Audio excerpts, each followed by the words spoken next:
Hello again. Welcome back to Workplace Culture in Dubrovnik on this wonderful evening. Welcome to the last panel of the day.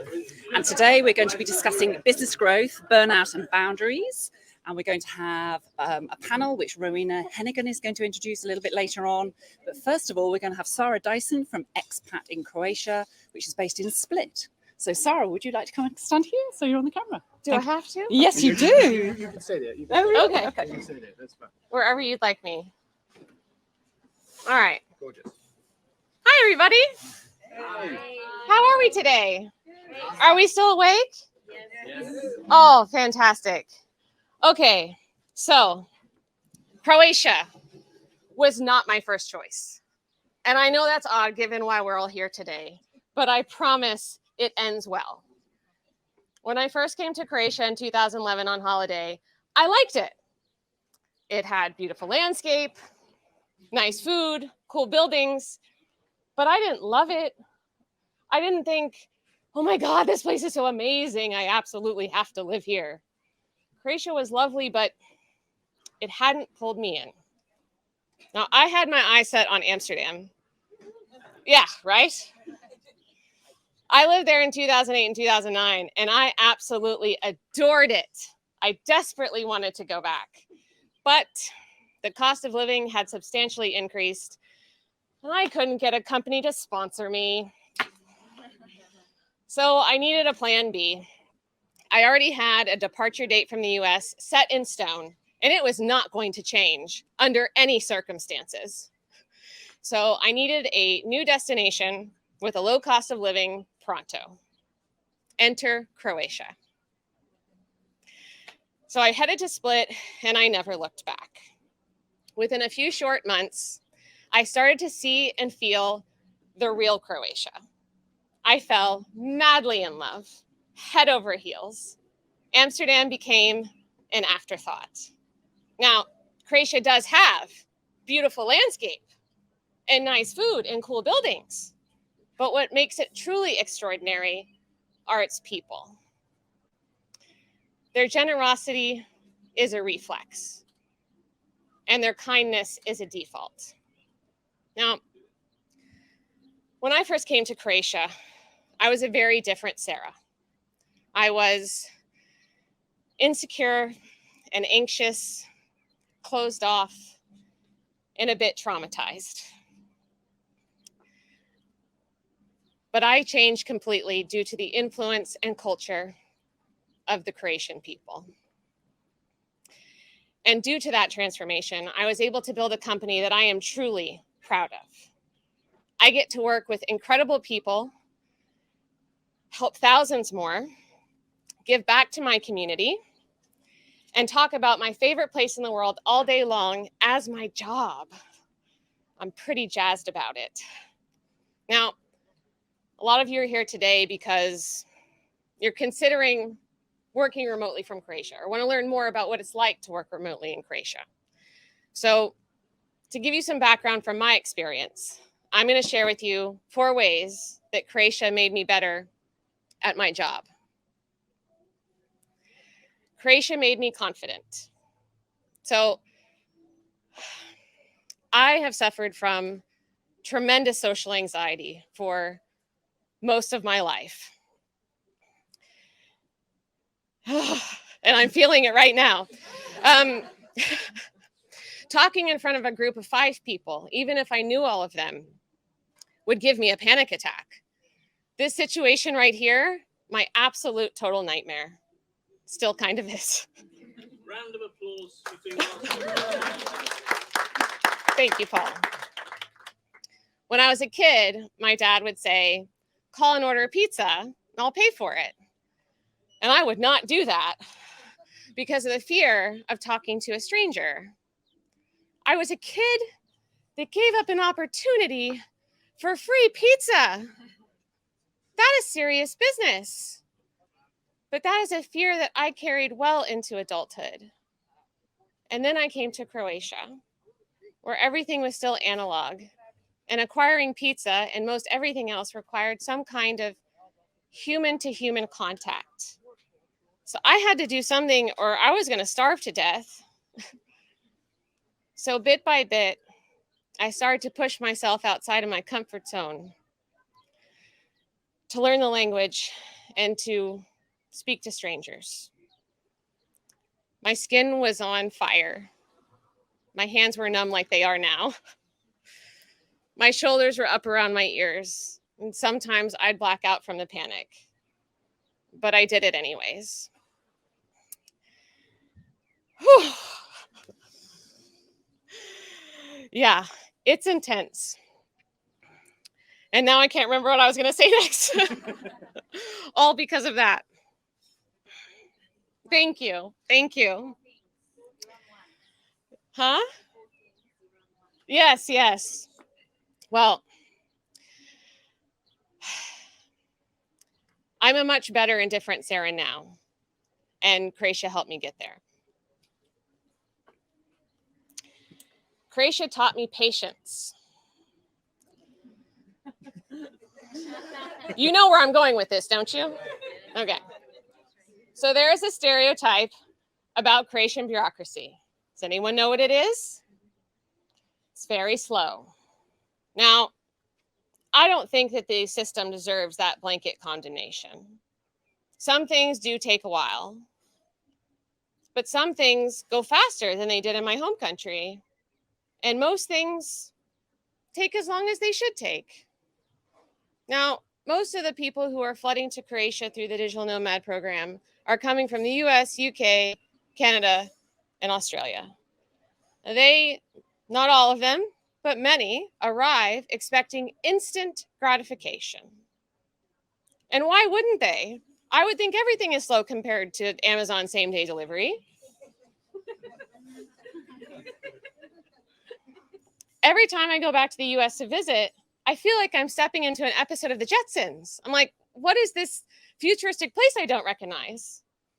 But that's not Croatia, and I'm better for it. Whenever we get everything we want, whenever we want it, it makes us impatient. It makes us demanding. We lose compassion and perspective. Now, I have a really vivid memory from my early days in Croatia that I'd like to share with you. I had a meeting, and the bus just did not come. I was incensed because I was raised in the States where if you're not 30 minutes early, you're late. So I was letting out my fury to a Croatian friend of mine, expecting him to jump on my bandwagon because if there's anything I know about Croatians, it's they love a good complaint. But no, that is not how he responded. He said, Sara, sometimes the bus just doesn't come. And it's okay because you can walk, you can call a taxi. Whoever it is you're meeting with doesn't care. That did not satisfy my rage in the moment. But in time, I realized that he was right. And a great weight lifted off my shoulders. Now, people ask me to advise on their situation because of my deep knowledge of Croatia. But a lot of what I do involves deflating panic. When I'm calm and patient, my clients unclench. They relax and they breathe. I help them realize that sometimes the bus just doesn't come, and it's okay. Croatia taught me to be creative.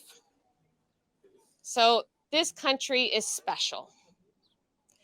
There are some things that are the same as other countries, but some things are different. Some of those differences are based on logic. Some of them are not. Now, it can be very uncomfortable when our expectations conflict with reality. But being uncomfortable is vital to growth.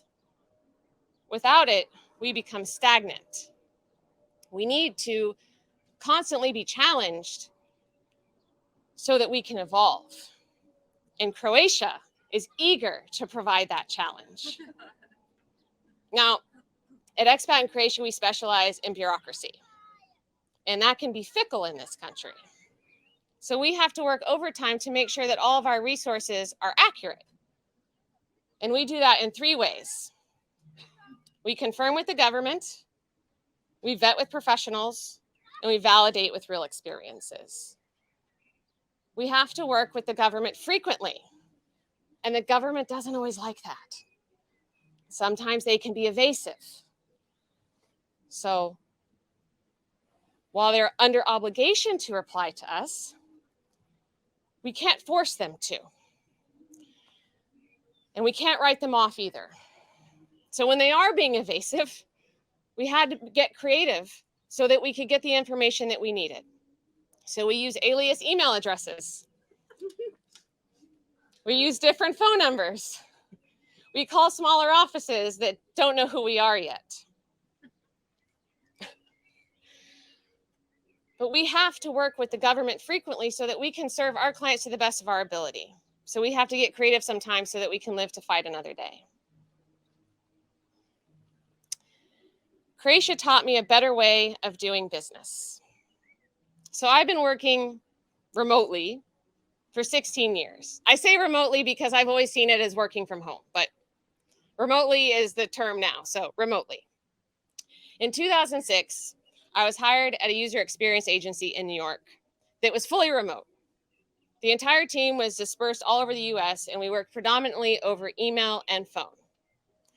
This was very unusual at the time, definitely pre-Zoom. It was definitely a new concept for me, but I loved it.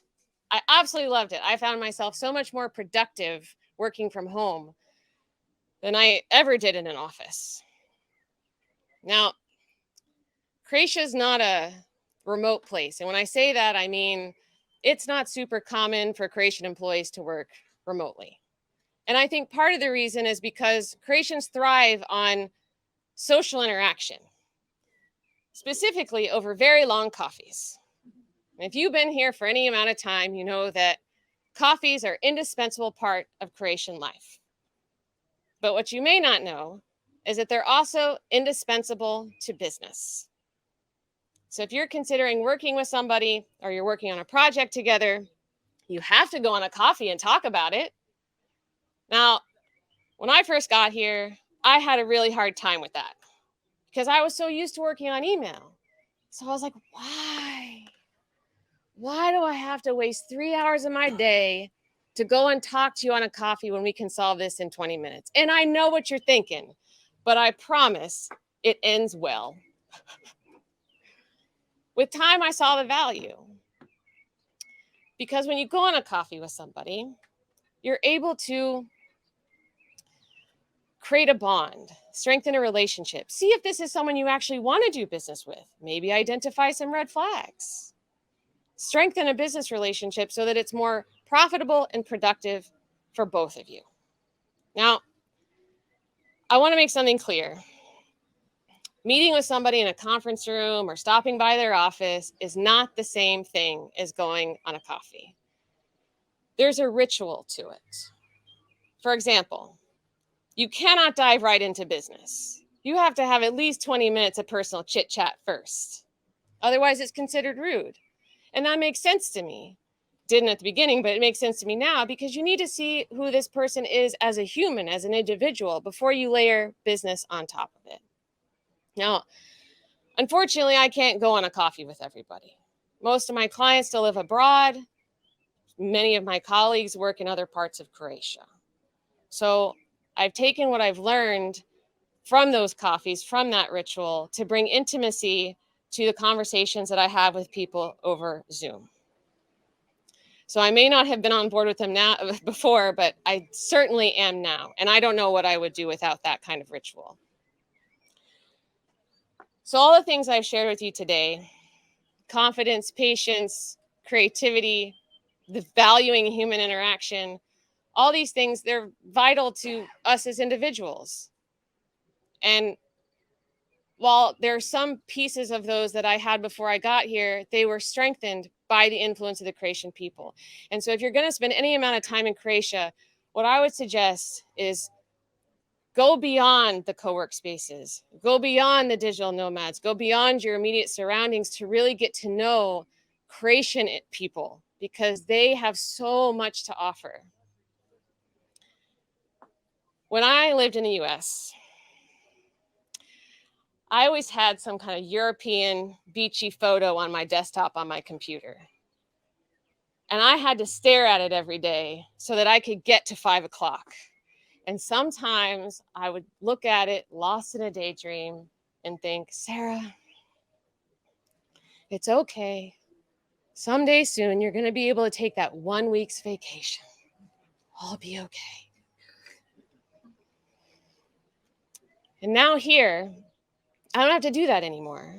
My desktop is the same gray screen that came with the computer because I no longer have to stare at an image to get to 5 o'clock. I don't have to dream about that next vacation where I can escape my life. I just have to go outside. I'm so glad that the Netherlands didn't want me, because Croatia may not have been my first choice, but it was definitely my last. Thank you so much for listening. Thank you so much, Sarah. That was very moving. Thank you very much indeed.